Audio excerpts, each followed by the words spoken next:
சர்க்கம் 50. ராமன் குகனை சந்தித்தல். அகன்ற பரப்பளவுடையதும் அழகியதுமான கோசல நாட்டின் எல்லையை அடைந்த லட்சுமணனின் புத்திமானான தமையனார் அயோத்தி நகரை நோக்கி வணக்கத்துடன் இரு கைகளையும் கூப்பிக்கொண்டு பின்வருமாறு வேண்டிக் கொண்டார்.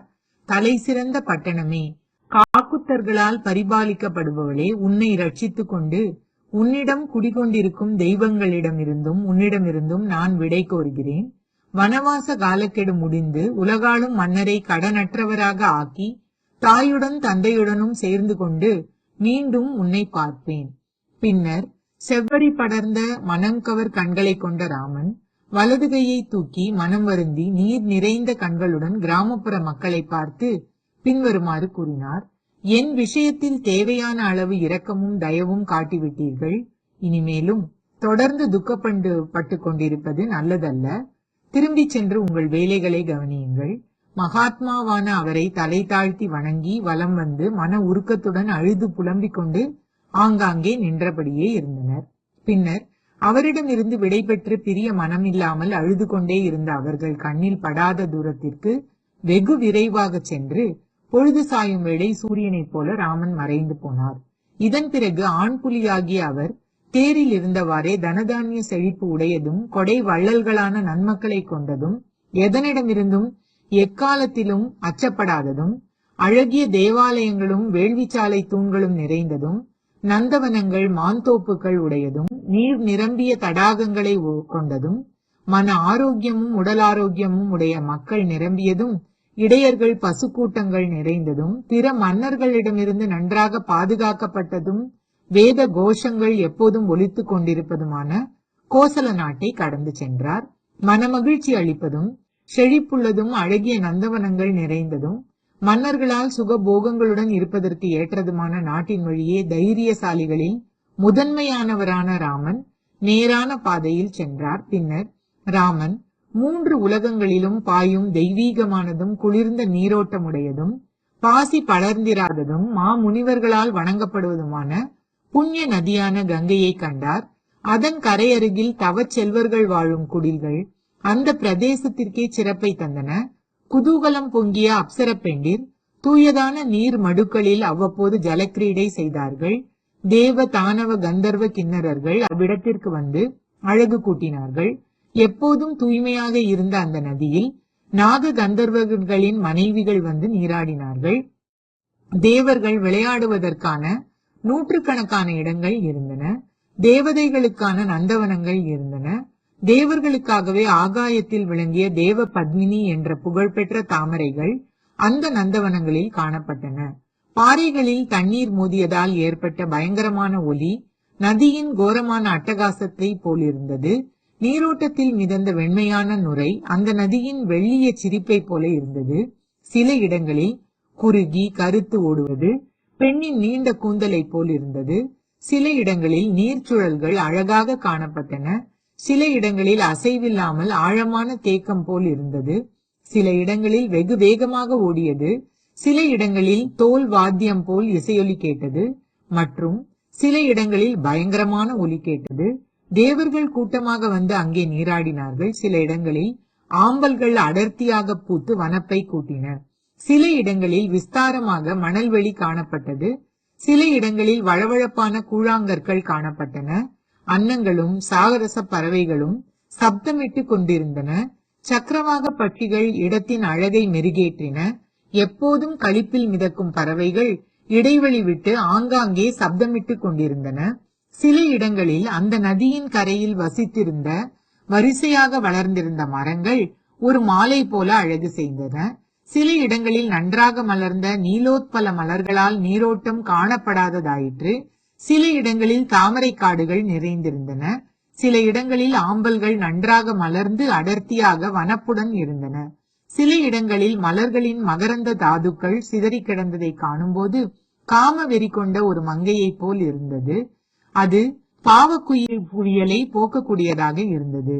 அசுத்த பொருட்களின் குவியல் அகற்றப்பட்டதால் நீரோட்டத்தின் தூய்மை கெட்டு போகவில்லை. வைடூரிய மணி போல பளிச்சென்று காணப்பட்டது.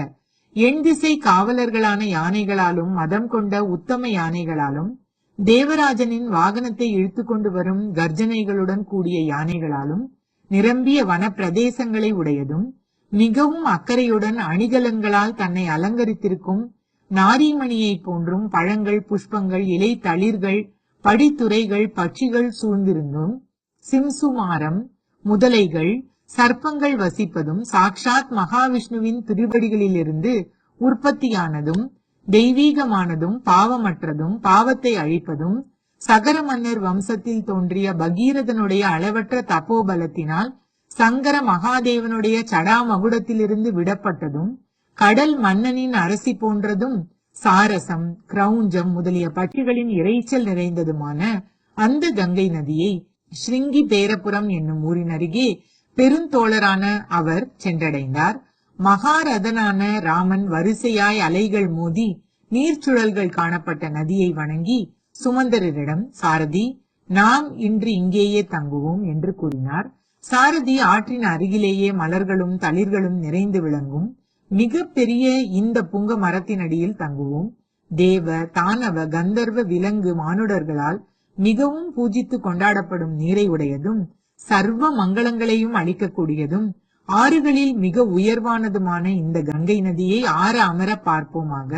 லக்ஷ்மணனும் சுமந்திரரும் அப்படியே ஆகட்டும் என்று ராகவனிடம் கூறிவிட்டு குதிரைகளுடன் புங்க மரத்தின் அருகில் சென்றார்கள். இஷ்வாகு குலத்திற்கு ஆனந்தமளிக்கும் ராமன் வசதியாக இருந்த அந்த மரத்தை வந்தடைந்து மனைவியோடும் லக்ஷ்மணனோடும் ரதத்திலிருந்து இறங்கினார். பிறகு சுமந்திரரும் ரதத்திலிருந்து இறங்கி குதிரைகளை அவிழ்த்துவிட்டு மரத்தின் அடியில் நின்று கொண்டிருந்த ராமனிடம் சென்று கைகளை கூப்பிக் கொண்டு அடுத்த உத்தரவை எதிர்பார்த்து நின்றார். அந்த பகுதியில் வேடுவர் வகுப்பை சேர்ந்தவனும் மிக்க பலசாலியும் ராமனுக்கு உயிர் நண்பனுமான சிற்றரசன் குகன் என்பவன் அந்த பிரதேசத்திற்கு தலைவனாக புகழ்பெற்று விளங்கினான். ஆண் புலியான ராமன் தன் நாட்டிற்குள் வந்திருப்பதை கேள்விப்பட்டு வயோதிகர்கள், அமைச்சர்கள் மற்றும் உறவினர்களுடன் கூட அவ்விடம் வந்தான். தொலைவில் வந்து கொண்டிருந்த வேடுவர் தலைவனை கண்டதும் ராமன் இலக்குவனோடு கூட முன்னே வந்து குகனை சந்தித்தார்.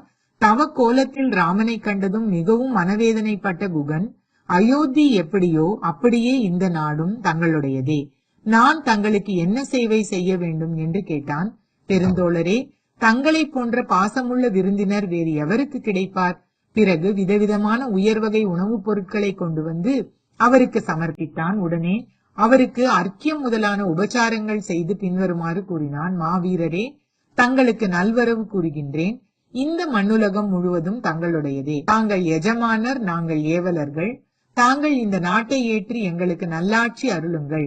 தங்களுக்காக பல்வகை அன்னங்கள், இனிப்பு வகைகள், பால் முதலிய பருகுவதற்கான பானங்கள், துவையல் வகையான முதலியன இதோ கொண்டு வரப்பட்டுள்ளன.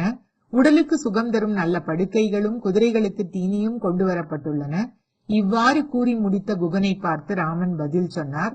காலால் நடந்து இவ்வளவு தூரம் நீங்கள் எல்லோரும் வந்தாலும் முருகிய நட்பை காட்டியதன் மூலமும் நாங்கள் உன்னால் நன்றாக கௌரவிக்கப்பட்டு மகிழ்ச்சியுடன் இருக்கிறோம். உருண்டு திரண்ட தன் இரு கைகளாலும் குகனை மார்புறத் தழுவி பின்வருமாறு கூறினார். குகனே, உன்னையும் உன் சுற்றத்தார்களையும் உடல் நலமும் மனநலமும் உடையவர்களாக பார்ப்பதை ஒரு பேராக கருதுகிறேன். உன் நாட்டு பிரஜைகள், அரசகுல நண்பர்கள், பொருள் வரவு எல்லாம் சரியாக இருக்கின்றனவா? மிக்க அன்புடன் நீ கொண்டு வந்திருக்கும் எல்லா பொருட்களையும் திரும்பி எடுத்துக்கொண்டு போகும்படி உத்தரவிடுகிறேன். ஏனென்றால் பிறர் கொடுக்கும் பொருளை ஏற்பதில்லை என்ற கொள்கையில் இருக்கிறேன். மர உரி மாந்தோல் அணிந்து கனி கிழங்குகளை புசித்துக் கொண்டு காட்டில் திரியும் அறநெறியை கொண்ட தவசியாக நான் இருந்து வருகிறேன் என்பதை அறிந்து கொள். நீ கொண்டு வந்திருப்பவைகளில் குதிரைகளுக்கு தேவையான தீனி, தண்ணீர் மட்டும்தான் எனக்கு இப்போது தேவைப்படுபவை. வேறு எதுவும் வேண்டாம். இந்த ஒன்றினாலேயே நான் நன்கு பூஜிக்கப்பட்டவனாக ஆவேன். இந்த குதிரைகள் என்னுடைய தந்தையார் தசரத மன்னருக்கு மிகவும் பிரியமானவைகள். இவைகளுக்கு நல்ல ஏற்பாடு செய்யப்பட்டால் போதும், நான் கௌரவிக்கப்பட்டவனாக ஆவேன். குதிரைகளுக்கு தீனியும் குடிப்பதற்கு தண்ணீரும் உடனே கொண்டு வந்து கொடுங்கள் என்று குகன் அப்பொழுதே தன் வேலைக்காரர்களுக்கு ஆணை பிறப்பித்தான். பின்னர் ராமன் அங்கவஸ்திரமாக ஒரு மர உரியை தரித்துக் கொண்டு சாயங்கால சந்தியாவந்தனம் செய்தார். இலக்குவன் தன் கையாலே கொண்டு வந்த நீரை மட்டும் உணவாக கொண்டார். தர்ம பத்னியுடன் வெறுந்தரையில் படுத்துக்கொண்ட அவருடைய திருவடிகளை நீர் விட்டு கழுவி சுத்தம் செய்த பின் சற்று தள்ளியிருந்த ஒரு மரத்தை பிடித்துக் கொண்டு நின்றான் லட்சுமணன். கவனமாக கையில் வில்லை பிடித்துக் கொண்டு குகன் சாரதியுடன் லட்சுமணனுடனும் ராமனை பற்றி பேசிக்கொண்டு இரவு முழுவதும் கண்விழித்துக் கொண்டிருந்தான். அவ்வாறு படுத்துக் கொண்டிருந்த நன்மதியாளரும் புகழ்பெற்றவரும் மகாத்மாவாவும் இதுவரை துக்கத்தையே அனுபவித்து அறியாதவரும் சுக சௌக்கியங்களுக்கு உரியவருமான அந்த தசரத குமாரருக்கு அந்த இரவு வெகு நேரம் கொண்டதாக தோன்றி ஒருவாறாக கழிந்தது. ஸ்ரீமத் வால்மீகி ராமாயணம் அயோத்தியா காண்டத்தில் 50வது சர்க்கம் முற்றிற்று.